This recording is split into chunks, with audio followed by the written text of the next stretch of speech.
মোদি জৈনা foundation school and কলেজের online ক্লাসে স্বাগতম। প্রিয় শিক্ষার্থীরা, আমি মোহাম্মদ সুজন হোসেন, সহকারী প্রভাষক সমাজবিজ্ঞান, মোদি জৈনা ফাউন্ডেশন স্কুল অ্যান্ড কলেজ। আজকে দ্বাদশ শ্রেণীর সমাজবিজ্ঞান দ্বিতীয় পত্রে দেখো হোম প্রিপারেশন অ্যান্ড এক্সাম 2020, অর্থাৎ তোমাদের বাড়িতে প্রস্তুতিমূলক যে প্রশ্নগুলো দেওয়া ছিল সেই প্রশ্নের আলোকে আমি কথা বলবো। দেখো, তো আমি কথা বলবো সমাজবিজ্ঞান দ্বিতীয় পত্রের প্রশ্নগুলো নিয়ে। সরাসরি আমি প্রশ্নে চলে যাচ্ছি। দেখো, আমাদের যে প্রশ্নগুলো ছিল, আমাদের টোটাল 10টা প্রশ্ন ছিল। 10টা প্রশ্নের প্রথম যে প্রশ্নটা ছিল সেটা আমি করতেছি। দেখো, উদ্দীপক করতেছি যে জেরিন 2019 সালে ঢাকা বিশ্ববিদ্যালয়ের একটি বিষয়ে ভর্তি হয়। বাংলাদেশের বিষয়টির আনুষ্ঠানিক সূচনা শুরু হয় 1925-26 শিক্ষাবর্ষে দর্শন বিভাগে নীতিশাস্ত্রের সাথে কিছু বিষয়বস্তু পড়ানোর মাধ্যমে পরবর্তীতে রাষ্ট্রবিজ্ঞানের সাথেও বিষয়টি পড়ানো হয়। 1957-58 শিক্ষাবর্ষে ঢাকা বিশ্ববিদ্যালয়ের বিষয়টি সর্বপ্রথম স্বতন্ত্র একটি বিভাগ হিসেবে প্রতিষ্ঠিত হয়, যার প্রথম চেয়ারম্যান ছিলেন একজন ফরাসি সামাজিক নৃবিজ্ঞানী ডক্টর পেরি বেসিনি। এখানে দেখো, এই উদ্দীপকের আলোকে 4টা সৃজনশীল প্রশ্ন রয়েছে বা 4টে প্রশ্ন রয়েছে। প্রথম প্রশ্নটা হচ্ছে সমাজ বিজ্ঞানের জনক কে? আচ্ছা, এখানে দেখো, যদিও আমি এর আগে তোমাদের ক্লাসে বলেছি দ্বিতীয় পত্রটা হচ্ছে টোটালি বাংলাদেশের পার্সপেক্টিভে, বাট এখানে কিন্তু বলা হচ্ছে সমাজ বিজ্ঞানের জনক কে। এখানে কিন্তু বাংলাদেশের সমাজ বিজ্ঞানের জনক কে এটা বলা হয়নি। তো সেই হিসেবে সমাজ বিজ্ঞানের জনক হচ্ছে অগাস্ট পোপ। সমাজ হচ্ছে সামাজিক সম্পর্কের বিজ্ঞান, ব্যাখ্যা করো। কারণ আমরা জানি যে ব্যক্তির সাথে ব্যক্তির সম্পর্কই হচ্ছে সমাজ বিজ্ঞান, অর্থাৎ সমাজের বা সমাজ বিজ্ঞানের মূল আলোচ্য বিষয় হচ্ছে মানুষ এবং সম্পর্ক। এই সম্পর্কটা কার? ব্যক্তির সাথে ব্যক্তির, বা একটা ব্যক্তির সাথে অন্য একটা ব্যক্তি, একটা গোষ্ঠীর সাথে অন্য একটি গোষ্ঠীর সম্পর্কের ভিত্তিতেই হচ্ছে মূলত তৈরি হয় বিজ্ঞান। অর্থাৎ বিজ্ঞানকে মূলত বলা হয়, দেখো বিজ্ঞানের সংজ্ঞায় মূলত এরকম, সমাজ বিজ্ঞানের সংজ্ঞায় বলা হচ্ছে এরকম যে sociology is the scientific study of human social behaviour. কারণ আমরা সংজ্ঞাটাই বলতেছি যে হিউম্যান সোশ্যাল বিহেভিয়ারটাই হচ্ছে সমাজ বিজ্ঞানের মূল বিষয়। তো সেই হিসেবে আমরা বলতে পারি যে সমাজ বিজ্ঞান হচ্ছে সামাজিক সম্পর্কের বিজ্ঞান। এরপর দেখো, এখানে হচ্ছে উদ্দীপকে জেরিন যে বিষয়টির অধ্যয়ন করার জন্য ভর্তি হয়েছে বাংলাদেশে তার বিকাশ ধারা ব্যাখ্যা করে। এখানে জেরিন কোন বিষয়ে ভর্তি হওয়ার জন্য কি বলে, কোন বিষয়টা পড়ার জন্য বা কোন বিষয়টা অধ্যয়ন করার জন্য হচ্ছে ভর্তি হয়েছে? আমরা জানি উদ্দীপকের আলোকে আমরা বলতে পারি এটা হচ্ছে সমাজ বিজ্ঞানে, মূলত ঢাকা বিশ্ববিদ্যালয়তে সমাজ বিজ্ঞানে উনি ভর্তি হয়েছে সমাজ বিজ্ঞান অধ্যয়ন করার জন্য। এখন দেখো, আমরা জানি সমাজ বিজ্ঞান হচ্ছে মূলত 1839 সালে প্রথম ফ্রান্সে হচ্ছে অগাস্ট পোপের মাধ্যমে প্রতিষ্ঠিত হয়। কিন্তু বাংলাদেশে দেখো আসে তারও প্রায় 100 বছর পরে বাংলাদেশ আছে, বা 100 বছরের কিন্তু অনেক পরে। অর্থাৎ 1839 সালে সমাজবিজ্ঞান আলটিমেটলি প্রতিষ্ঠিত হলেও 100 বছর পরে আসে বাংলাদেশে আসে। দেখো, প্রথম এখানে দেখো উদ্দীপকে কিন্তু সুন্দরভাবে দেওয়া আছে 1957-58 সালে এটি হচ্ছে একটি স্বতন্ত্র বিজ্ঞান হিসেবে বা স্বতন্ত্র একটি সাবজেক্ট হিসেবে ঢাকা বিশ্ববিদ্যালয়তে পড়ানো হয়। আমরা জানি বাংলাদেশের প্রথম বিশ্ববিদ্যালয় হচ্ছে ঢাকা বিশ্ববিদ্যালয়। আর একটা দেশে একটা বিজ্ঞান বা একটা দেশে একটা বিষয় অধ্যয়নের উচ্চতম মাধ্যমে থাকে হচ্ছে ইউনিভার্সিটি। তো ইউনিভার্সিটিতে প্রথম অধ্যয়নের মাধ্যমে বাংলাদেশে সমাজ বিজ্ঞানের যাত্রা শুরু হয়। আলটিমেটলি দেখো, এখানে বলা হচ্ছে 1957-58 শিক্ষাবর্ষে প্রথম একটি স্বতন্ত্র বিভাগ বা স্বতন্ত্র বিষয় হিসেবে ওখানে পড়ানো হচ্ছিল। এর আগে যেটা হচ্ছে 1925 এবং 1926 সেশনে যেটা হচ্ছিল সেটা হচ্ছে অন্য একটা সাবজেক্টের সাথে আনুষঙ্গিক কিছু কোর্স বা আনুষঙ্গিক কিছু বিষয় পড়ানোর মাধ্যমে সমাজবিজ্ঞানের যাত্রা হয়। কিন্তু পরবর্তীতে দেখো আবার বলা হচ্ছে যে পরবর্তীতে এটি রাষ্ট্রবিজ্ঞানের সাথেও পড়ানো হতো। কারণ আমি ক্লাসে তোমাদের এর আগে বলেছি যে সমাজবিজ্ঞান এবং রাষ্ট্রবিজ্ঞান আগে আলাদা কোনো বিজ্ঞান ছিল না, আগে দুইটা বিজ্ঞানকে এক হিসেবেই চিন্তা করা হতো। পরবর্তীতে যখন অগাস্ট পোপ সমাজ বিজ্ঞান হিসেবে এটাকে প্রতিষ্ঠিত করেন, পরবর্তীতে এটাকে সমাজ বিজ্ঞান রাষ্ট্রবিজ্ঞান থেকে আলাদা করা হয়। এবং বাংলাদেশে যেহেতু সমাজ বিজ্ঞানের আনুষ্ঠানিক যাত্রা বা একটি স্বতন্ত্র বিজ্ঞান হিসেবে তখনও প্রতিষ্ঠিত হয়নি, যার কারণে এটা রাষ্ট্রবিজ্ঞানের একটি শাখা বা রাষ্ট্রবিজ্ঞানের একটি অংশ হিসেবে পড়াচ্ছিল। পরবর্তীতে দেখো, আমরা 1857-58 শিক্ষাবর্ষ থেকে ঢাকা বিশ্ববিদ্যালয়ে সমাজবিজ্ঞান নামে একটি নতুন বিভাগ চালু করার মাধ্যমে একটি স্বতন্ত্র বিজ্ঞান বা একটি স্বতন্ত্র বিভাগ হিসেবে বাংলাদেশের সমাজবিজ্ঞানের চর্চা হয়। এখন বাংলাদেশে দেখো আলটিমেটলি যেহেতু স্বতন্ত্র বিভাগ হিসেবে তখনই প্রথম চালু করলো, তখন তো পড়ানোর কেউ নাই, পড়াবে কে? তো সেই হিসেবে ঢাকা বিশ্ববিদ্যালয়ে এই বিভাগটাকে চালিয়ে নেওয়ার জন্য দেখো এখানে আছে একজন ফরাসি সামাজিক নৃবিজ্ঞানী ডক্টর পেরি বেসিনিকে হচ্ছে চেয়ারম্যান হিসেবে বা ওই বিভাগের প্রধান হিসেবে দায়িত্ব দেওয়া হয়। এবং ওই সময়ের মানে জুনিয়র লেকচারার বা ওই সময়ের যারা নতুন অধ্যয়নের সাথে সম্পৃক্ত ছিল বা কিছু বিষয় যা জেনে তারা হয়তো পড়ানোর কাজে সম্পৃক্ত ছিল, তাদের মধ্যেই ছিল হচ্ছে ডক্টর নাজমুল করিম, রঙ্গলাল সেন, যাদেরকে বাংলাদেশের সমাজ বিজ্ঞানের জনক বলা হয়। অর্থাৎ দেখো, অর্থাৎ যখন বিভাগটা প্রতিষ্ঠিত হয় তখন কিন্তু তারা খুবই জুনিয়র টিচার বা তারা হচ্ছে ওই নবাগত ছাত্র বলবো না, তারা সমাজ বিজ্ঞানের বাংলাদেশের পার্সপেক্টিভে নবাগত ব্যক্তি এবং নবাগত ব্যক্তিত্ব সহ সমাজ বিজ্ঞানে ওই সময় সমাজ বিজ্ঞান সাবজেক্ট পড়ানোর জন্য তারা মাত্র সমাজ বিজ্ঞানে জয়েন করছে, এরকম মানের ব্যক্তিগুলো ছিল। তো তারাই পরবর্তীতে বাংলাদেশের সমাজ বিজ্ঞানের গতিধারাকে আরো সমৃদ্ধ করে এবং সমাজ বিজ্ঞানটিকে একটি স্বতন্ত্র বিজ্ঞান হিসেবে বাংলাদেশে মোটামুটি প্রতিষ্ঠিত করে। দেখো, তোমাদের এই প্রশ্নের আলোকে সবশেষে আমি কোট করে একটা জিনিস বলে রাখি, সমাজ বিজ্ঞানের কিন্তু পুরা এশিয়াতেই কোনো সমাজ বিজ্ঞানী, ভালো মানের কোনো সমাজ বিজ্ঞানী নেই পুরা এশিয়াতে। বাংলাদেশকে দূরের, মানে বাংলাদেশকে আমি যদি উপনিত যাই বলি না কেন, যে স্টেপে রাখি, পুরা এশিয়াতে কিন্তু সমাজ বিজ্ঞানের খুব বেশি ভালো মানের সমাজ বিজ্ঞানী নেই। ইন্ডিয়াতে দুই একজন আছে, জাপানে দুই একজন আছে, কিন্তু তারাও যে সমাজ বিজ্ঞানের মানে যাদেরকে কি বলে সমাজ বিজ্ঞানের বেসিক পার্সন বলা হয় বা সমাজ বিজ্ঞানের খুবই ভূমিকা রেখেছে বা অবদান রেখেছে এরকম ব্যক্তিত্ব বলা হয়, বিষয়টা কিন্তু এরকম না। তো সেই হিসেবে প্রত্যেকটা দেশেই যারা মূলত সমাজ বিজ্ঞান নিয়ে কম বেশি লেখালেখি করে, কথাবার্তা বলে, সেই মানের ব্যক্তিরাই হচ্ছে বাংলাদেশে সেই মানের ব্যক্তিদের মধ্যে বাংলাদেশে যে সকল ব্যক্তিরা ছিল তারা হচ্ছে, আমরা জানি যে নাজমুল করিম, রঙ্গলাল সেন সহ যে সকল, হাবিবুর রহমান সহ যে সকল ব্যক্তি ছিল, তাদেরকেই মূলত বাংলাদেশের সমাজ বিজ্ঞানের প্রতিষ্ঠাতা বা সমাজ বিজ্ঞানের জনক বলা হয়। উক্ত বিষয়টি বাংলাদেশের প্রেক্ষাপটে অধ্যয়নে কি কি জ্ঞান অর্জন করা যাবে বলে তুমি মনে করো, বিশ্লেষণ করে দেখো।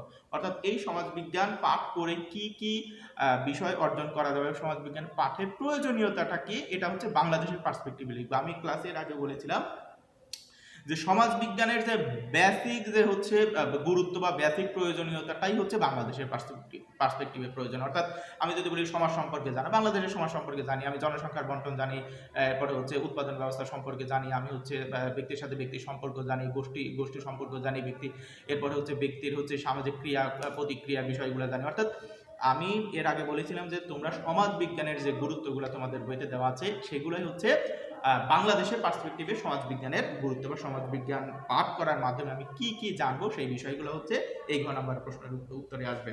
এরপরে দেখো 2 নম্বর সৃজনশীল হচ্ছে, রফিক ছোটবেলা থেকে শহরে বসবাস করছে, বাবা মার সাথে গ্রামে দাদার বাড়ি বেড়াতে গিয়ে সে দেখলো গ্রামের মানুষেরা সহজ সরল মিতব্যয়ী, আন্তরিক, বিনোদন প্রিয়, শান্তিপ্রিয়, ধার্মিক, অথচ শহরে মানুষের মধ্যে এর ভিন্নতা লক্ষ্য করা যায়। দেখো এই উদ্দীপকের আগে 4টি প্রশ্ন রয়েছে। কালচার শব্দটি কোন শব্দ থেকে এসেছে? কালচার এটা হচ্ছে ইংরেজি শব্দ। দেখো আমি বলছি যে কালচার, CULPU, এই কালচার শব্দটা এসেছে হচ্ছে ল্যাটিন শব্দ কোলিরি থেকে, COLERE। দেখো কোলিরি, এই কোলিরি হচ্ছে ল্যাটিন ওয়ার্ড, এই কোলিরি মানে হচ্ছে চাষ করা বা কর্ষণ করা।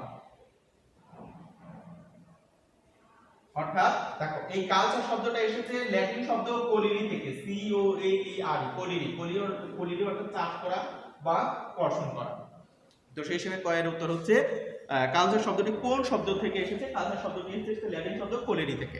এরপর হচ্ছে সংস্কৃতি সর্বত্র বিরাজমান, ব্যাখ্যা করো। সংস্কৃতি সর্বত্র বিরাজমান এই কথাটার অর্থই হচ্ছে যে আমরা ক্লাসের মধ্যে বলেছি যে মানুষ যা করে তাই তার সংস্কৃতি, অর্থাৎ culture is the total way of life. দেখো বিষয়টা হচ্ছে, বলা হচ্ছে যে culture is the total way of life, অর্থাৎ আমাদের সমগ্র জীবন ব্যবস্থায় হচ্ছে আমাদের সংস্কৃতি। তো সেই হিসেবে মানুষ যেখানে অবস্থান করে সেটাই তো তার হচ্ছে সংস্কৃতি, অর্থাৎ মানুষ যা করে সেটাই তো হচ্ছে তার সংস্কৃতি। তো সেই হিসেবেই বলা হচ্ছে সংস্কৃতি সর্বত্র বিরাজমান। অর্থাৎ দেখো বাঙালিরা যেখানেই থাকুক বাঙালি বিষয়গুলাই সে ফলো করবে। অর্থাৎ আমি যদি দেখো আমি বাংলাদেশে থাকলেও আমি হয়তো দেখা যাচ্ছে যে বাঙালি যে কালচারগুলো আছে, হয়তো আমি যে পোশাক পরতেছি এই ধরনের পোশাকই পরতেছি, বা আমি যদি যেভাবে কথা বলতেছি এইভাবে কথা বলতেছি, যে খাবারগুলো খাচ্ছি এই খাবারগুলোই খাচ্ছি। আমি যদি বাংলাদেশের বাইরেও যদি যাই তাহলে কিন্তু দেখো, আচ্ছা স্বাভাবিক করতে দেখো, যারা বাংলাদেশ থেকে বাংলাদেশের বাইরে, আমি যদি মিডল ইস্ট বা ইউরোপিয়ান কান্ট্রিতে যাই, ওই সকল রাষ্ট্রের কিন্তু প্রধান খাবার ভাত না। আমি বলতে যাচ্ছি যে ওই দেশের মানুষের প্রধান খাবার, আমরা যেমন ভাত খাই কিন্তু তারা হচ্ছে প্রধান খাবার হিসেবে ভাত খায় না। বাট তারপরেও যারা বাঙালি তারা কিন্তু ওই দেশে গিয়ে ভাতই খায়, বা ওই দেশে গিয়ে বাঙালি কালচারগুলোই ফলো করে। তো সেই হিসেবে আমি বলতেছি যে সংস্কৃতি সর্বত্র বিরাজমান, অর্থাৎ তুমি যেখানেই থাকবা সেটাই হচ্ছে তোমার সংস্কৃতি। উদ্দীপকের আলোকে বাংলাদেশের গ্রামীণ সংস্কৃতির ধরন ব্যাখ্যা করো। অর্থাৎ আমি এর আগে তোমাদের ক্লাসে বলেছিলাম যে বাংলাদেশের সংস্কৃতির যে বিভিন্ন ধরন রয়েছে সেই ধরনগুলোর মধ্যে একটা হচ্ছে গ্রামীণ সংস্কৃতি, একটা হচ্ছে নগর সংস্কৃতি, অর্থাৎ urban culture and rural culture. এখানে মূলত বলা হচ্ছে বাংলাদেশের গ্রামীণ সংস্কৃতির যে ধরনগুলো রয়েছে। দেখো এই প্রশ্নটা হচ্ছে তোমাদের দ্বিতীয় অধ্যায়ের প্রশ্ন তোমাদের এই তোমাদের দ্বিতীয় অধ্যায়ের প্রশ্ন বাংলাদেশের সমাজ ও সংস্কৃতি, এই অধ্যায়ের প্রশ্ন এটা। তো বলা হচ্ছে দেখো এইখানে গ্রামীণ সংস্কৃতির যে ধরনগুলা, গ্রামীণ সংস্কৃতি কি? গ্রামীণ সংস্কৃতি হচ্ছে মেলা, এরপরে হালখাতা, এরপরে যাত্রা গান, পালা গান, জারি গান বা বিভিন্ন ধরনের যে লোক সংস্কৃতিমূলক যে বিভিন্ন বিষয়গুলো রয়েছে, এরপরে চিকিৎসা ব্যবস্থা, ধর্মীয়, রাজনৈতিক বিষয়গুলো, সামাজিক, অর্থনৈতিক সহ যে সকল বিষয়গুলো আমরা গ্রামীণ বা পার্সপেক্টিভে দেখি, সেটাই হচ্ছে মূলত এই প্রশ্নের আলোকে লিখতে হবে। এরপরে নগর সংস্কৃতি গ্রামীণ সংস্কৃতি থেকে ভিন্ন, উক্তিটি বিশ্লেষণ করো। অর্থাৎ দেখো আলটিমেটলি বাংলাদেশের সংস্কৃতি মূলত একই ধরনের, বাট তুমি যদি সূক্ষ্মভাবে চিন্তা করো তাহলে গ্রামীণ এবং নগর সমাজের মধ্যে কিছু বেসিক পার্থক্য দেখা যায়।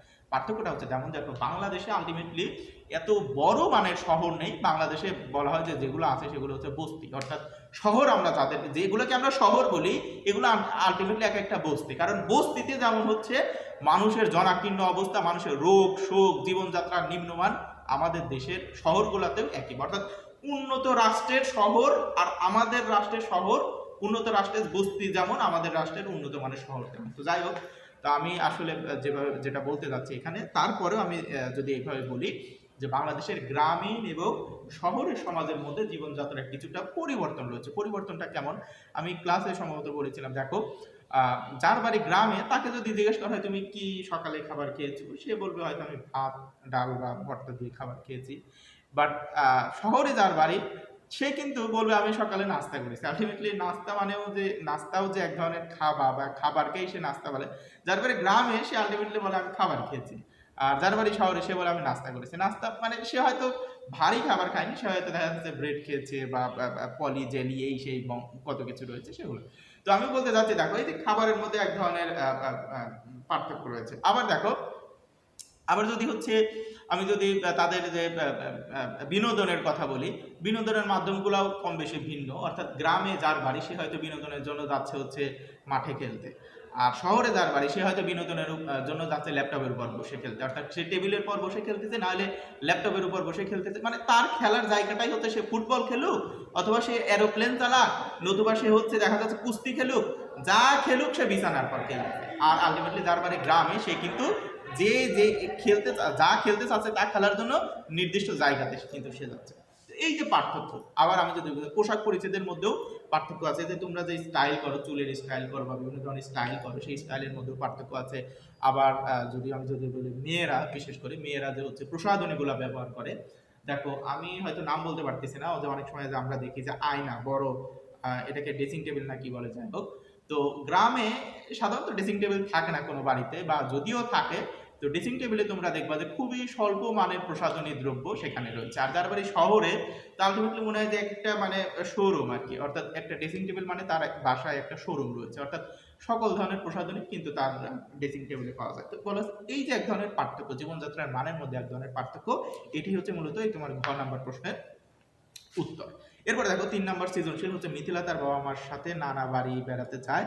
বাড়ির পাশেই ঐতিহাসিক পানামনগর শীতলক্ষা নদীর তীরে অবস্থিত 400 বছরের প্রাচীন এই নগরের ধ্বংসাবশেষ দেখে মিথিলা রোমাঞ্চিত হয়। সারি সারি ছোট ছোট বড় ভগ্নপ্রায় অট্টালিকা, সুপ্রশস্ত রাস্তা, বসতবাড়ি, সড়কবাতি, অ্যাসেম্বলি হল, স্নানাগার, সুদৃশ্য প্রাসাদ প্রভৃতি নিদর্শন সমূহের সাথে মিথিলা একটি সভ্যতার মিল খুঁজে পায়। এখানে দেখো চারটি প্রশ্ন রয়েছে। আচ্ছা, এই সৃজনশীল প্রশ্নটা হচ্ছে তোমাদের বইয়ের 3য় নাম্বার অধ্যায়, অর্থাৎ 3য় অধ্যায় প্রত্নতত্ত্বের ভিত্তিতে বাংলাদেশের সমাজ ও সংস্কৃতি, এই অধ্যায়ের প্রশ্ন।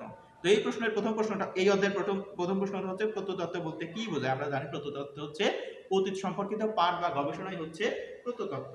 লৌহ যুগকে আধুনিক সভ্যতার ভিত্তি বলা হয় কেন? কারণ আমরা দেখো জানি যে মানব সমাজের যে জীবন ধারা বা মানব সমাজের যে সভ্যতা, এই সভ্যতা বা মানব সমাজের যে জীবনকে মূলত কয়েকটা ক্যাটাগরিতে ভাগ করেছে।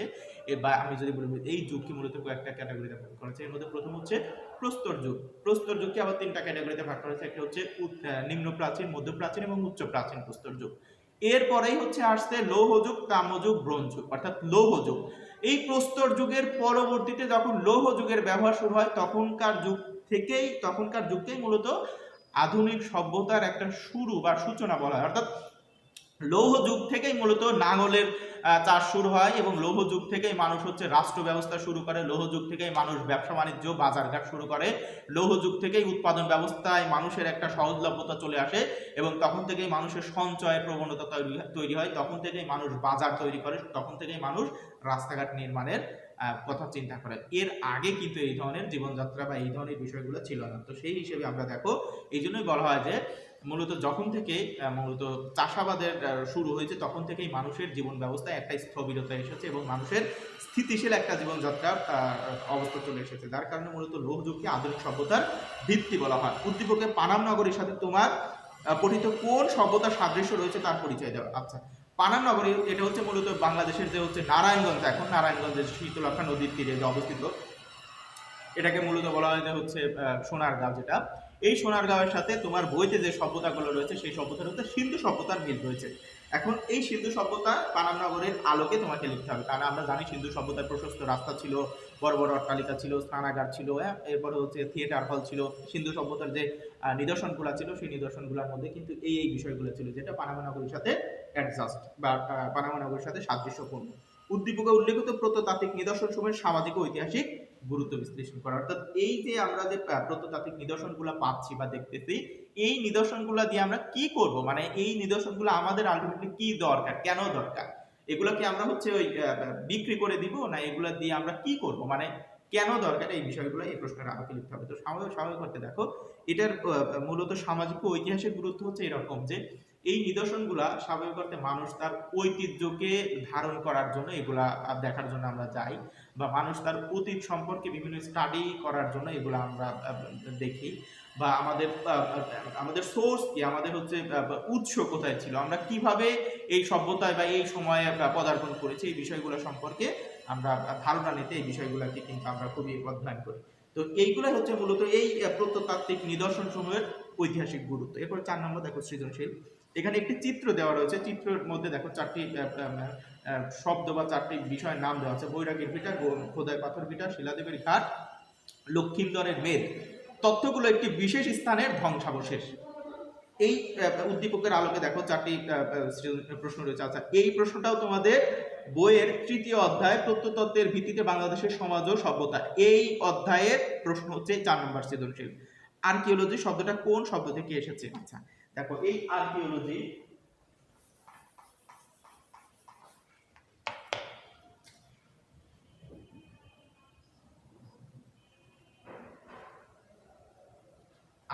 দেখো, এই আর্কিওলজি এই শব্দটা এসেছে হচ্ছে আর্কিওস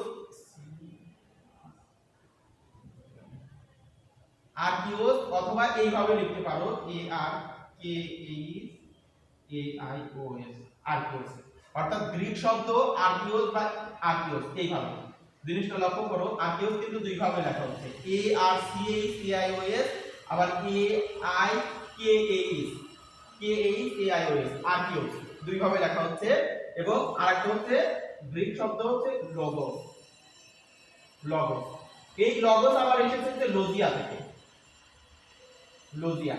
অর্থাৎ দেখো, অর্থাৎ আর্কিওস এবং লগোস, আর্কিওস যোগ লগোস, এই দুইটা শব্দের মাধ্যমেই মূলত আর্কিওলজি শব্দটি এসেছে। আর্কিওস এবং লগোস এই দুইটা শব্দের কম্বিনেশনে আর্কিওলজি শব্দটা এসেছে।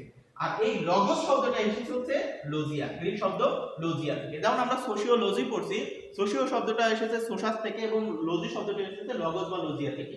এবং লগোস বা লজিয়া বিষয়টা কিন্তু দুইটার মিনিং কিন্তু একই, অর্থাৎ দুইটাই হচ্ছে বিজ্ঞান, বিজ্ঞান বা জ্ঞান। অর্থাৎ আমি যদি বলি, যেমন দেখো তোমরা হচ্ছে সোশিওলজি পড়ো বা হচ্ছে আর্কিওলজি পড়ো, এই লজি শব্দটাই এসেছে লগোস বা লজিয়া থেকে। আমি যদি বলি লগোস শব্দটা এসেছে লজিয়া থেকে, সেটাও হয়। আবার আমি যদি লগোস আর লজিয়া উভয়ই এক এবং দুইটার অর্থই হচ্ছে বিজ্ঞান। তো সেই হিসেবে দেখো আর্কিওলজি শব্দটা এসেছে আর্কিওস এবং লগোস এই দুইটা শব্দের কম্বিনেশনে। এরপরে দেখো নবপলীয় বিপ্লব বলতে কি বোঝানো হয়েছে ব্যাখ্যা করো।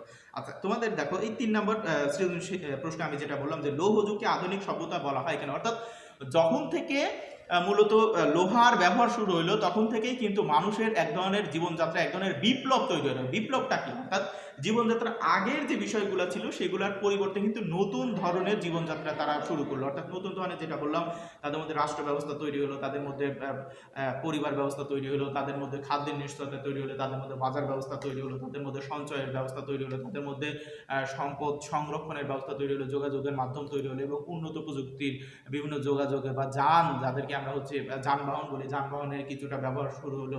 এরকম অর্থাৎ জীবনযাত্রায় এক নতুন পরিবর্তন আসলো, যার কারণে এই যুগকে মূলত নবপলীয় বিপ্লব বলা হয়। এরপরে উদ্দীপকের ধ্বংসাবশেষগুলা বাংলাদেশের কোন প্রত্যস্থানকে ইঙ্গিত করছে তার পরিচয় দাও। অর্থাৎ এখানে যে বিষয়গুলো রয়েছে, দেখো বৈরাগীর বিটা, খোদাই পাথরের বিটা, শিলাদেবের ঘাট, লক্ষ্মীন্দরের মেদ, এগুলো হচ্ছে বাংলাদেশের যে বগুড়ার যে মহাস্থানগড়ে প্রাপ্ত নিদর্শনসমূহের মধ্যে এই নামগুলো আছে। তো সেই হিসেবে আমরা জানি এটা হচ্ছে মূলত মহাস্থানগড়ের প্রাপ্ত নিদর্শনগুলোর নাম। তো সেই হিসেবে আমরা মহাস্থানগড়ের যে নিদর্শনগুলো পাওয়া গেছে সেগুলোর আলোকে আমরা মূলত এই প্রশ্নের উত্তর করবো। এরপর উদ্দীপকের ধ্বংসাবশেষগুলো বাংলাদেশের সমাজ ও সভ্যতার ইতিহাসের উৎস ব্যাখ্যা করে, যেটা আমি ঘ নম্বর প্রশ্ন বললাম, ঠিক একইভাবে এই প্রশ্নের উত্তরটাও লিখতে হবে। এরপরে 5 নম্বর দেখো, কলেজ ছাত্র পার্থিবের নতুন বন্ধুটি বাংলাদেশের সর্ববৃহৎ ক্ষুদ্র নৃগোষ্ঠীর সদস্য। এরা এদের সমাজ আদা মৌজা সার্কেল এরূপ স্তরে বিভক্ত, প্রত্যেক স্তরে একজন প্রধান ব্যক্তি কর্তৃত্ব করেন। রাজা এই সমাজের ঐক্য সংহতির প্রতীক। এদের বসবাস বৃহত্তর ময়মনসিংহ অঞ্চলে এবং এরা সমাজ পরিচালিত হয় মায়ের কর্তৃত্বে। দেখো তোমাদের এইটা হচ্ছে তোমাদের বইয়ের 4র্থ অধ্যায় বাংলাদেশের নৃগোষ্ঠীর জীবনধারা, এই অধ্যায়ের প্রশ্ন। আমরা এখানে দেখো বাংলাদেশে মূলত 57টা উপজাতি রয়েছে এবং 57 উপজাতি কিন্তু কম বেশি এক একটা জেলাতে কিন্তু এরা ছড়ায় ছিটিয়ে আছে। শুধুমাত্র ময়মনসিংহে একটা উপজাতিই আছে, সেটা হচ্ছে গারো। অর্থাৎ আলটিমেটলি যখন এখানে ময়মনসিংহের কথা আসছে এবং মাতৃতান্ত্রিক অর্থাৎ মায়ের কর্তৃত্বের কথা আসছে, তখনই আমরা নিঃসন্দেহে বলবো এখানে হচ্ছে গারোদের কথা বলা হয়েছে। অর্থাৎ গারোদের দেখো জীবনযাত্রা সম্পর্কে মূলত এই প্রশ্নে বলা হয়েছে। তো নৃগোষ্ঠী বলতে কি বোঝায়? নৃগোষ্ঠী হচ্ছে বলা হচ্ছে একটি গোষ্ঠীর যারা হচ্ছে অংশ হিসেবে বাস করে, বা আমি যদি বলি একটি ক্ষুদ্র বৃহত্তর গোষ্ঠীর একটা যারা ক্ষুদ্র অংশ হিসেবে বাস করে তাদেরকে নৃগোষ্ঠী বলতে পারি। আবার মানব জাতির একটি বিচ্ছিন্ন অংশকেও নৃগোষ্ঠী বলতে পারি। আবার একই বৈশিষ্ট্য সম্পন্ন কিছু ব্যক্তিবর্গের সমষ্টি সমন্বয়ে যারা একটি বৃহত্তর গোত্রের অংশ হিসেবে বসবাস করে তাদেরকেও নৃগোষ্ঠী বলতে পারি। অর্থাৎ তুমি যেটাকে খুবই সুন্দরভাবে বোঝাতে পারো যে এটাকে আমি নৃগোষ্ঠী বলবো, সেটাই তুমি নৃগোষ্ঠীর সংজ্ঞা দিবা। এরপর জুম চাষ বলতে কি বোঝায়? জুম চাষ হচ্ছে বলা হচ্ছে যে শিফটিং কাল্টিভেশন, অর্থাৎ পর্যায়ক্রমে চাষাবাদটাই হচ্ছে জুম চাষ। যদিও বর্তমানে জুম চাষটা খুব বেশি দেখা যায় না, তো সেই হিসেবে জুম চাষ হচ্ছে পাহাড়ের যে ঢালু বা সমতল জমিতে পর্যায়ক্রমে চাষাবাদ করার পদ্ধতিটাই হচ্ছে জুম চাষ। পর্যায়ক্রমে চাষাবাদ কেমন? আমি যদি বলি যে 1 নম্বরে মনে করো যে সে হচ্ছে ধান চাষ করলো, যদিও ধান চাষ হয় না। এরপরে হচ্ছে মনে করো যে হচ্ছে চাষ করলো কি, আনারস চাষ করলো। এরপরে 3 নম্বরে সে হয়তো মনে করে যে সবজি চাষ করলো। এরপরে 4 নম্বরে আবার সে হচ্ছে ধানে আসলো। এরপরে 5 নম্বরে সে আবার আনারসে আসলো।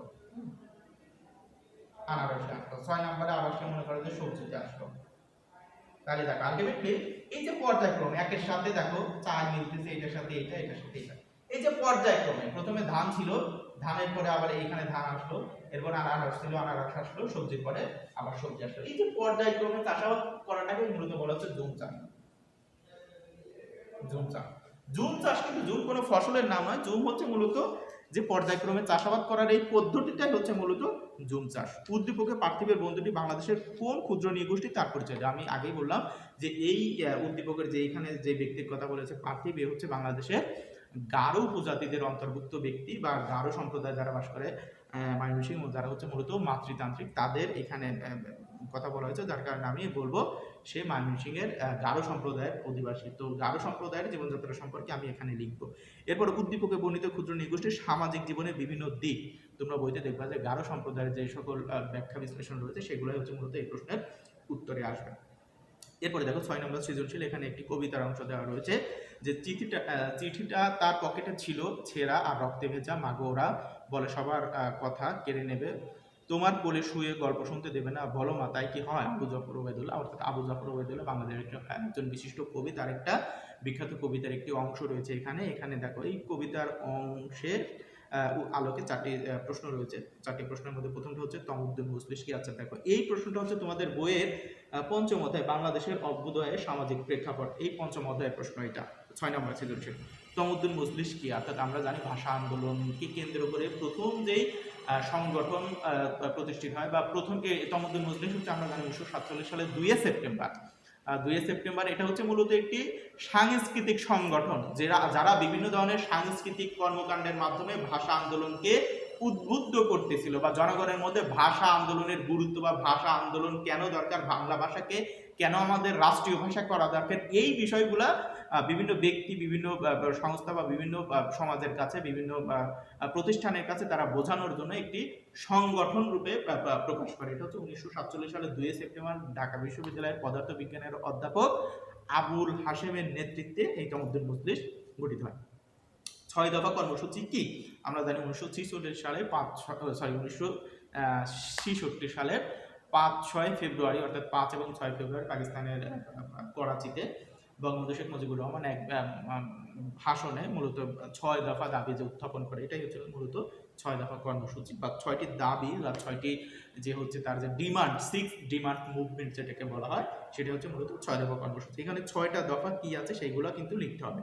এরপরে উদ্দীপক বাংলাদেশে কোন বিশেষ আন্দোলনের নির্দেশ করেছে ব্যাখ্যা করে। এখানে আমরা নিঃসন্দেহে বলতে পারি এটা হচ্ছে মূলত বাংলাদেশের ভাষা আন্দোলনের কথা বলা হয়েছে, যার কারণে আমরা লিখবো যে ভাষা আন্দোলনের যে প্রেক্ষাপট বা ভাষা আন্দোলনের যে বিষয়গুলো রয়েছে সেই বিষয়গুলো এই প্রশ্নের আলোকে আসবে।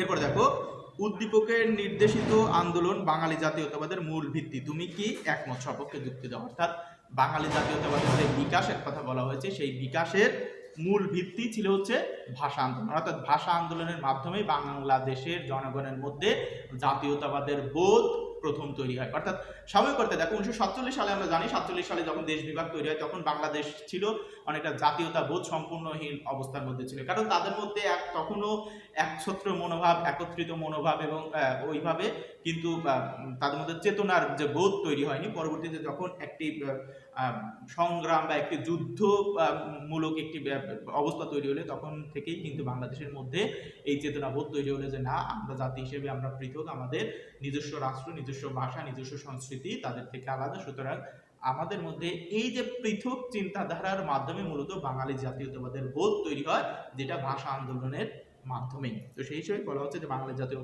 জাতীয়তাবাদের মূল ভিত্তি ছিল হচ্ছে এই ভাষা আন্দোলন। এরপর দেখো 7 নম্বর প্রশ্ন হচ্ছে গনিমিয়া গ্রামের একজন প্রভাবশালী ব্যক্তি, তার ক্ষেত খামারের গ্রামের বেশিরভাগ কৃষক কাজ করে, মূলত তার জমিতে সবাই বর্গচাষী হিসেবে কাজ করে। অন্যদিকে তারই এক বন্ধু শহরে থাকে, তিনি শহরের বিশিষ্ট শিল্পপতি ও রাজনীতিবিদ, এলাকার নেতা হিসেবে তার বেশ নামডাক, তার কথায় মুহূর্তেই হাজার লোক জড় হয়। এখানে দেখো এই প্রশ্নটা তোমাদের বইয়ের 6ষ্ঠ অধ্যায় বাংলাদেশের গ্রামীণ ও শহরের সমাজ, এটা হচ্ছে 7 নাম্বার সৃজনশীলটা তোমাদের বইয়ের 6ষ্ঠ অধ্যায়ের প্রশ্ন। তো এই প্রশ্নের আলোকে দেখো 4টি প্রশ্ন রয়েছে বা এই উদ্দীপকের আলোকে 4টি প্রশ্ন। এটা হচ্ছে গ্রামীণ জনগোষ্ঠীর প্রধান পেশা কি? আমরা জানি গ্রামীণ জনগোষ্ঠীর প্রধান পেশা হচ্ছে কৃষি। গ্রামীণ সমাজের সামাজিক গতিশীলতা তুলনামূলক কম কেন ব্যাখ্যা করো। অর্থাৎ শহরের সমাজ যে হারে আগায় গ্রামীণ সমাজ কিন্তু সেই হারে আগায় না, কারণ গ্রামীণ সমাজের মধ্যে দেখো গ্রামীণ সমাজের মধ্যে শিক্ষার হার কম, জীবনযাত্রার মানের মধ্যেও বৈচিত্র্য কম। অর্থাৎ আমি বলতে চাচ্ছি গ্রামে যদি 100টা পরিবার থাকে প্রায় 95টা পরিবারের জীবনযাত্রা হচ্ছে একরকম, সেখানে কেউ অতিরিক্ত ধনী নয়, আবার কেউ একেবারে নিঃস্বগরিব নয়, কোনো রকম দিন আনে দিন খায় এরকম।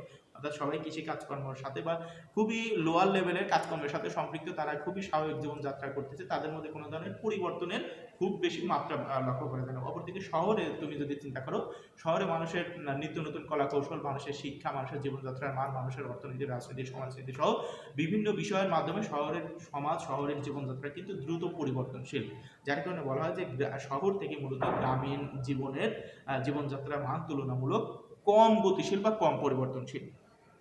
এরপরে উদ্দীপকে গ্রামীণ ও শহর সমাজের সামাজিক স্তর বিন্যাসে যে দিকটি প্রকাশ পেয়েছে তা ব্যাখ্যা করো। অর্থাৎ উদ্দীপকে গ্রামীণ ও শহরের সামাজিক স্তর বিন্যাসের যে দিকটি, এই জিনিসটা এখানে দেখো 2টা স্তর বিন্যাস, একটা হচ্ছে গ্রামীণ সমাজের স্তর বিন্যাস, একটি হচ্ছে শহরের সমাজের স্তর বিন্যাস, দুইটাই কিন্তু এখানে লিখতে হবে। এরপরে হচ্ছে ঘ নম্বর দেখো গনিমিয়া তার বন্ধুর সামাজিক স্তর বিন্যাসে যে ভিন্ন ভিন্ন উপাদান কাজ করে বক্তব্যটি বিশ্লেষণ করা। অর্থাৎ গনিমিয়া এবং তার বন্ধুর সামাজিক স্তর বিন্যাসে যে ভিন্ন ভিন্ন, অর্থাৎ গনিমিয়া গ্রামের একজন প্রভাবশালী কৃষক, অর্থাৎ সে হচ্ছে তার জীবনযাত্রা হচ্ছে গ্রামীণ পরিবেশে, সেই গ্রামে হচ্ছে একজন প্রভাবশালী কৃষক, তার কিছু জমি জমা আছে, তার জমিতে মানুষ বর্গা চাষ করে এবং সে বছর শেষে হয়তো তার থেকে একটা বেনিফিট পাচ্ছে, এবং সে হচ্ছে একজন গ্রামের প্রভাবশালী ব্যক্তি আর তার বন্ধু হচ্ছে একজন শহরের প্রভাবশালী ব্যক্তি। তো সেই হিসেবে বলা হচ্ছে এই দুইজনের ব্যক্তির জীবনযাত্রার মধ্যে যে এক ধরনের স্তর বিন্যাস রয়েছে, সেই স্তর বিন্যাসটা এখানে তুলনামূলক ব্যাখ্যা বিশ্লেষণ করতে হবে। এরপর দেখো 8 নম্বর সৃজনশীল, এখানে একটি চিত্র দেওয়া রয়েছে, রক্ত সম্পর্কিত বন্ধন, প্রথাগত বন্ধন, বৈবাহিক বন্ধন, কাল্পনিক বন্ধন। তো এখানে দেখো এই প্রশ্নটা বা এই চিত্রটা হচ্ছে তোমাদের বইয়ের, তোমরা দেখবা সপ্তম অধ্যায় বাংলাদেশের বিবাহ, পরিবার ও জ্ঞাতি সম্পর্ক, এই অধ্যায়ের প্রশ্ন 8 নম্বর সৃজনশীল। তো এখানে যে চিত্রটা দেওয়া রয়েছে, এই চিত্রটা হচ্ছে মূলত জ্ঞাতি সম্পর্ক বা কিনশিপের যে প্রকারভেদগুলো রয়েছে সেই প্রকারভেদের একটি অংশ দেওয়া রয়েছে, অর্থাৎ রক্ত সম্পর্কিত বন্ধন, প্রথাগত বন্ধন, বৈবাহিক বন্ধন, কাল্পনিক বন্ধন। এটা হচ্ছে মূলত তোমাদের যে কিনশিপ সম্পর্কিত যে আলোচনা রয়েছে তার কিন্তু চারটা টাইপ। তো সেই হিসেবে দেখো বলা হচ্ছে জ্ঞাতি সম্পর্ক বলতে কি বোঝায়? জ্ঞাতি সম্পর্ক হচ্ছে আত্মীয়জনের সাথে সম্পর্কই হচ্ছে মূলত জ্ঞাতি সম্পর্ক। এরপরে নগর সমাজে জ্ঞাতি সম্পর্কের প্রকৃতি কেমন? নগর সমাজে জ্ঞাতি সম্পর্কের প্রকৃতি কেমন? আমরা জানি গ্রামীণ সমাজ থেকে নগর সমাজের জ্ঞাতি সম্পর্কের প্রকৃতি একটু ভিন্ন। ভিন্নতা কেমন? অর্থাৎ নগর সমাজে জ্ঞাতি সম্পর্কের মাত্রা তুলনামূলক কম থাকে এবং তাদের মধ্যে যে সম্পর্কের যে আগ্রহ বা সম্পর্কের যে গভীরতা তুলনামূলক কম থাকে। উদ্দীপকে উল্লেখিত, এরপর এখানে চিহ্ন দেওয়া রয়েছে, চিহ্নিত স্থানে যে বিষয়টি বসবে তার শ্রেণী বিভাগ ব্যাখ্যা করে। আমরা জানি বলতেছি যে উদ্দীপকে যে বিষয়টি বসবে সেটা হচ্ছে জ্ঞাতি সম্পর্ক, কারণ এখানে জ্ঞাতি সম্পর্কেরই চারটা টাইপ দেওয়া রয়েছে বা চারটা প্রকারভেদ দেওয়া রয়েছে। তো সেই হিসেবে আমরা জানি যে উদ্দীপকে জ্ঞাতি সম্পর্ক বা কিনশিপ এই বিষয়টি বসবে এবং এই বিষয়টির আলোকে যে শ্রেণী বিভাগ দেওয়া রয়েছে সেগুলাই আমরা ব্যাখ্যা করব। উদ্দীপকে উল্লেখিত ছক দ্বারা নির্দেশকৃত বিষয়টি সামাজিক গুরুত্ব, অর্থাৎ উদ্দীপকের সামাজিক গুরুত্ব কি সেগুলো আমরা বলবো। কি বলে, হ্যাঁ, জ্ঞাতি সম্পর্কে সামাজিক গুরুত্ব কি সেগুলো ব্যাখ্যা করবো। জ্ঞাতি সম্পর্কে সামাজিক গুরুত্ব কি হতে পারে?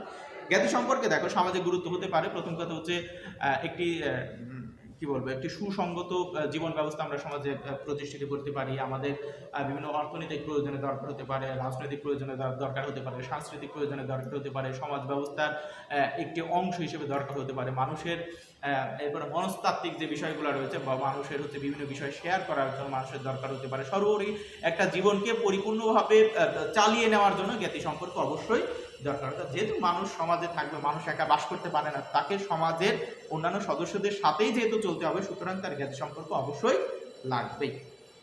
এরপরে দেখো 9 নম্বর হচ্ছে সৃজনশীল, যে আজিম সাহেব একজন বৃদ্ধ মানুষ, তিনি শৈশবকালের স্মৃতি মনে করে বলেন বাবা মা, চাচা চাচি, দাদা দাদি আর সকল ভাই বোনদের নিয়ে অনেক সুখে ও হইচই করে বড় হয়েছেন তিনি। তার 2 ছেলে লন্ডনে থাকেন।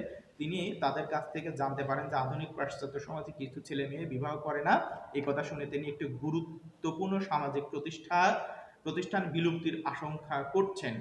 এই উদ্দীপক বা এই প্রশ্নটা হচ্ছে তোমাদের বইয়ের সপ্তম অধ্যায়ের প্রশ্ন, সপ্তম অধ্যায় বাংলাদেশের বিবাহ, পরিবার ও জ্ঞাতি সম্পর্ক। আগের প্রশ্নটা ছিল হচ্ছে জ্ঞাতি সম্পর্ক সম্পর্কিত, আর এই প্রশ্ন হচ্ছে পরিবার সম্পর্কিত।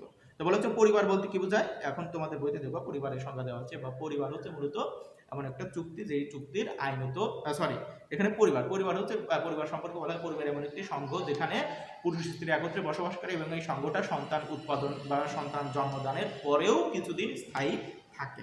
পরিবারকে শিশুর প্রাথমিক শিক্ষা কেন্দ্র বলা হয় কেন? আমরা জানি শিশুর প্রাথমিক শিক্ষা কেন্দ্রই হচ্ছে পরিবার, কারণ শিশু যা শিখে তার প্রথম শিক্ষাটাই সে পায় হচ্ছে পরিবার থেকে, যার কারণে পরিবারকে প্রাথমিক শিক্ষা কেন্দ্র বলা হয়। এরপর উদ্দীপক উল্লেখিত আজিম সাহেব পরিবারের কার্যাবলী ব্যাখ্যা করে, অর্থাৎ পরিবারের যে কার্যাবলীগুলো রয়েছে সেগুলো হচ্ছে এই উদ্দীপকের আলোকে ব্যাখ্যা করতে হবে। পরিবারের কার্যাবলী কি আছে? প্রথমটা হচ্ছে জৈবিক কারণ, মনস্তাত্ত্বিক কারণ, সামাজিক, রাজনৈতিক, অর্থনৈতিক, বিনোদনমূলক, সাংস্কৃতিক, ধর্মীয় সহ বিভিন্ন যে পরিবারের যে কারণগুলো রয়েছে সেই কারণগুলো কিন্তু আমরা ব্যাখ্যা করব। এরপর দেখো উদ্দীপকে আজিম সাহেব যে কারণে প্রতিষ্ঠানটির বিলুপ্তি হওয়ার আশঙ্কা করেন তার সাথে তুমি কি একমত? সপক্ষে যুক্তি দাও। অর্থাৎ উনি মূলত বলছে যে পাশ্চাত্যে কিন্তু এখন পরিবার খুব বেশি মানুষের আগ্রহের কারণ নয়। তো যার কারণে উনি বলছে যে এই রকম যদি চলতে থাকে তাহলে কি একটা সময় এই যে প্রাচীন কাল থেকে চলে আসা এই প্রতিষ্ঠান পরিবার কি ধ্বংস হয়ে যাবে? অর্থাৎ উনি বলতেছেন যে পরিবার ছাড়া যেহেতু একটা মানুষের পরিপূর্ণ বিকাশ হয় না অনেক ক্ষেত্রে, তার মানে কি পরিবারটা ধ্বংস হয়ে যাবে, এই আশঙ্কাটা উনি করছে। এখন দেখো তোমাদের বইতে যদি এই বিষয়ে বিস্তারিত নেই, তোমরা তোমাদের যুক্তি দিয়ে বলবা যে আসলে পরিবার কি টিকবে কি, পরিবারের ভবিষ্যৎ কি, এইটা সম্ভবত তোমাদের বইতে ওইভাবে বিস্তারিত ব্যাখ্যা নেই। তবে আমি যেভাবে পড়েছি বা আমরা যখন পড়েছি তখন এটা হচ্ছে, দেখো আমি আমার জানার অংশ থেকে বলি, এটার হচ্ছে 3টা ক্যাটাগরি আছে। প্রথমটা হচ্ছে বলা হয় এখানে প্রথম ক্যাটাগরি যারা, এরা হচ্ছে অপটিমিস্টিক বা আশাবাদী। এরা বলেছে পরিবার এমন একটি আদি প্রতিষ্ঠান যেটা হচ্ছে যুগ যুগ পৃথিবীর শুরু থেকে ছিল, আজ পর্যন্ত চলে আসছে। সুতরাং এটার এমন কোনো বিষয় তৈরি হবে না যে এতদিন যে জিনিসটা টিকে আসছে বাকি জীবনও সেই জিনিসটা টিকবে। অর্থাৎ পরিবার এত গুরুত্বপূর্ণ বিষয় যার কারণে পৃথিবীর প্রথম থেকে যেই সংগঠনটা ছিল এবং আজ অবধি আছে, তো সুতরাং সেই পরিবারটা না টিকার কিছু নেই। এটা হচ্ছে এক ধরনের চিন্তাবিদদের মতামত। আর এক ধরনের চিন্তাবিদ বলছে যে না, পরিবার টিকবে না। তারা যুক্তি দিচ্ছে যে এখন দেখো বিভিন্ন ডে কেয়ার, অর্থাৎ পরিবার, আচ্ছা পরিবারটা কেন দরকার? পরিবার দুইটা কারণে দরকার। আমি এর আগে বলেছি,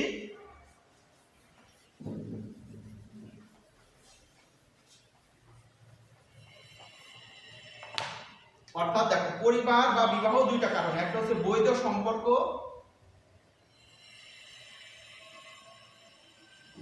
এবং 2 নাম্বার হচ্ছে বৈধ সন্তান।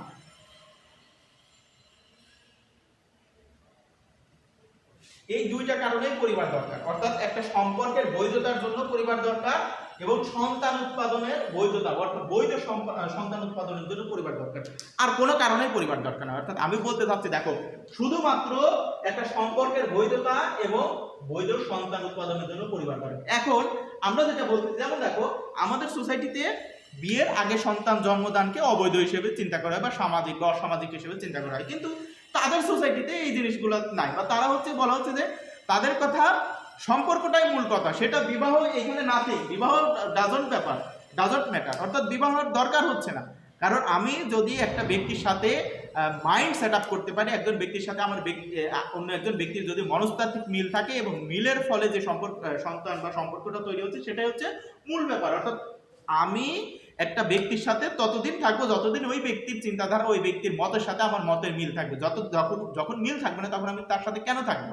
তো এই চিন্তা নিয়ে তাদের মধ্যে বিবাহ বা পরিবারের খুব বেশি প্রয়োজন দেখা যায় না। অর্থাৎ তাদের মধ্যে যেটা হচ্ছে কাজ করে সেটা হচ্ছে ফ্রেন্ডশিপ বা বন্ধুত্ব। অর্থাৎ দেখো, ফ্রেন্ডশিপের মূল ফিলোসফি হচ্ছে যে আমি একজন ব্যক্তির সাথে ততদিন থাকবো যতদিন ওই ব্যক্তির সাথে আমার সুসম্পর্ক বজায় থাকবে, তার মতের সাথে, চিন্তার সাথে, তার হচ্ছে বিভিন্ন বিষয়ের সাথে যখন আমার মিল থাকবে ততক্ষণই বা ততদিন আমি ওই ব্যক্তির সাথে থাকবো। যখন মিল থাকবে না তখন আমি তার সাথে থাকবো না। কিন্তু এই আমাদের সোসাইটিতে এটা না, আমাদের সোসাইটিতে যার সাথে যার বিবাহ হচ্ছে, কিন্তু আলটিমেটলি বলা হচ্ছে যে মরার আগ পর্যন্ত কিন্তু তার সাথেই সে থাকতে অনেকটা বাধ্য, সামাজিক বা রাজনৈতিক বা হচ্ছে আইনগত দিক দিয়েও সে বাধ্য। কিন্তু তাদের সমাজে এই জিনিসগুলো নাই, যার কারণে উনি এই আশঙ্কাটা করতেছেন তাহলে কি পরিবার একসময় বিলুপ্ত হয়ে যাবে? তো আসলে তোমরা তোমাদের যুক্তি দিয়ে বলবো যে পরিবারের ভবিষ্যৎটা কি হবে। এরপরে দেখো, সর্বশেষ প্রশ্ন হচ্ছে, নিজাম প্রাইভেট বিশ্ববিদ্যালয়ের একজন মেধাবী ছাত্র সে ধর্মীয় অপব্যাখ্যার শিকার হয়ে বিশ্ববিদ্যালয়ের কিছু বড় ভাইয়ের মাধ্যমে একটি উগ্রবাদী সংগঠনে যোগ দেয়। শীঘ্রই সে বুঝতে পারে উক্ত সংগঠনটি ধর্মের নামে প্রতিষ্ঠিত হলেও এর মূল উদ্দেশ্য হচ্ছে সমাজ বা রাষ্ট্রকে অস্থিতিশীল করা। এরা ধর্মের নামে মানুষ হত্যা করে এবং দেশি বিদেশি শক্তির চক্রান্তে সহযোগিতা করে। এখানে দেখো 4টি। আচ্ছা, এই সৃজনশীলটা হচ্ছে তোমাদের বইয়ের সর্বশেষ অধ্যায়, যেটা এটা হচ্ছে 9ম অধ্যায়, বাংলাদেশের সামাজিক সমস্যা ও প্রতিকারের উপায়। এটা হচ্ছে এই অধ্যায়ের প্রশ্ন, এই 10 নম্বর সৃজনশীল। এই সৃজনশীলের আলোকে দেখো 4টি প্রশ্ন রয়েছে। যে সামাজিক সমস্যা কি? সামাজিক সমস্যা হচ্ছে বলা হচ্ছে যে সমস্যা সমাজের বেশিরভাগ মানুষ বোধ করে এবং সমাজের বেশিরভাগ মানুষ যে সমস্যা সমাধানের জন্য প্রচেষ্টা চালায়, সেই ধরনের সমস্যাকেই বলা হয় সামাজিক সমস্যা। যেমন আমি যদি বলি যৌতুক, আমি যদি বলি যে অশিক্ষা, কুশিক্ষা, আমি যদি বলি নিরক্ষরতা, দারিদ্রতা, এগুলো হচ্ছে মূলত সামাজিক সমস্যা। নিরক্ষরতা কি? সামাজিক সমস্যা ব্যাখ্যা করে। নিরক্ষরতা অর্থাৎ আমি যদি আর্থিক কারণে পড়াশোনা করতে না পারি, এটা হচ্ছে আমার পরিবারের একটা অক্ষমতা। বাট এই অক্ষমতাটাই যদি একটা দেশের বেশিরভাগ মানুষ, একটা সমাজের বেশিরভাগ মানুষের মধ্যে থাকে, তাহলে সেটা সামাজিক সমস্যা হয়ে যায়। অর্থাৎ আমি বলতে চাচ্ছি আমি ইনকাম করি না, এটা হচ্ছে আমার অক্ষমতা। বাট এই ইনকাম না করার অক্ষমতাটাই যদি সমাজের বেশিরভাগ মানুষের থাকে বা সমাজের বেশিরভাগ মানুষ যদি ইনকামহীন থাকে, তখন সেই সমস্যাটা সামাজিক সমস্যা হয়ে যায়। অর্থাৎ কোনো ব্যক্তি বিশেষের সমস্যায় যখন সমাজের বেশিরভাগ মানুষের মধ্যে পরিলক্ষিত হয়, তখন সেটা সামাজিক সমস্যা হিসেবে পরিগণিত হয়। অর্থাৎ আমি কোনো কারণে মনে করো যে করলাম, পয়জন খেয়ে মারা গেলাম বা আমি সুইসাইড করলাম, এটা হচ্ছে আমার ব্যক্তিগত সমস্যা বা আমি আমার ব্যক্তিগত কারণে মারা যাচ্ছি। বাট সেই প্রবণতাটা যদি সমাজের বেশিরভাগ মানুষের মধ্যে ছড়িয়ে পড়ে, তাহলে সেটাকে আমরা তখন সামাজিক সমস্যা বলবো। তো এখানে বলা হচ্ছে যে নিরক্ষরতা কি সামাজিক সমস্যা? অবভিয়াসলি নিরক্ষরতা সামাজিক সমস্যা। আমাদের দেশের পার্সপেক্টিভে নিরক্ষরতা একটি সামাজিক সমস্যা। কারণ আমাদের দেশের শিক্ষার হার যদিও বলি যে 70%-এর মতো, কিন্তু এই 70% শিক্ষার হার ধরা হয় যারা নিজের নামটা লিখতে পারে তাদেরকেও শিক্ষিত হিসেবে চিন্তা করা উন্নত রাষ্ট্রে শিক্ষার হার 100%, অনেক দেশে আছে শিক্ষার হার 100%, কারণ তাদের দেশে অনার্স পর্যন্ত শিক্ষা সরকারিভাবে ফ্রি, শিক্ষা চিকিৎসা তাদের দেশে ফ্রি, যার কারণে তাদের দেশে শিক্ষার হার 100%, বা অনেক দেশ আছে 99.99%, অর্থাৎ একজন যদি এমন পেতে পারো, লাখে একজন কোনো কারণে সে শিক্ষার মধ্যে আসতে পারেনি, বাট তাদের মধ্যে আলটিমেটলি সবাই শিক্ষিত। উদ্দীপকে উল্লেখিত নিজামের সংগঠনটি বাংলাদেশের কোন সমস্যাকে নির্দেশ করে ব্যাখ্যা করে? অর্থাৎ এখানে আমরা জানি উদ্দীপকে উল্লেখিত যে সংগঠনটি এখানে জঙ্গিবাদের যে সমস্যাকে যে সমস্যার কথা আমরা জানি, সেই সমস্যাকেই মূলত ব্যাখ্যা করতেছে। তো তোমাদের এখানে জঙ্গিবাদের বিষয়গুলো লিখতে হবে। এবার সমস্যা সমাধানে, সমস্যা বাংলাদেশে কি ধরনের প্রভাব ফেলছে এবং এই সমস্যার সমাধানে তোমার মতামত কি? অর্থাৎ জঙ্গিবাদ বাংলাদেশের সমাজ ব্যবস্থা বাংলাদেশে কি ধরনের প্রভাব ফেলছে, অর্থাৎ জঙ্গিবাদের বিষয়ে যে আমাদের যে হচ্ছে প্রতিরোধ ব্যবস্থা, এই প্রতিরোধ ব্যবস্থা, এই সমস্যার সমাধান কল্পে তোমাদের চিন্তা কি, তোমাদের প্রচেষ্টা কি, বা সরকার বা রাষ্ট্রের প্রচেষ্টা কি, সেই প্রচেষ্টাগুলো বা সেই সমাধান কল্পে তোমরা কি চিন্তা করছো, সেই বিষয়গুলো তোমার নিজস্ব মতামতের আঙ্গিকে লিখতে হবে। তো প্রিয় শিক্ষার্থীরা, দেখো বিশেষ করে তোমাদের সমাজবিজ্ঞান দ্বিতীয় পত্রে যে 10টা প্রশ্ন রয়েছে, আমি 10টা প্রশ্ন আসলে খুবই অল্প সময়ের মধ্যে বোঝানোর চেষ্টা করলাম, যদিও এই সময়ের মধ্যে 10টা প্রশ্ন বোঝানো সম্ভব না, তবে তোমরা চেষ্টা করবা প্রশ্নগুলো, আমি জানি কম বেশি সবগুলো প্রশ্নই তোমাদের জানা আছে, প্রশ্নের উত্তরও কিভাবে লিখতে হবে সেটাও জানা আছে, এবং কোন প্রশ্নটা কোন অধ্যায়ে আছে সেটাও তোমাদের জানা আছে, শুধুমাত্র ধৈর্য সহকারে প্রশ্নগুলো সুন্দরভাবে লিখবা, তোমাদের কাছে এটাই কাম্য, এবং আশা করি প্রশ্নগুলা তোমরা সঠিকভাবে উত্তর করবা। তো সর্বশেষ তোমাদের জন্য শুভকামনা, ভালো থাকো।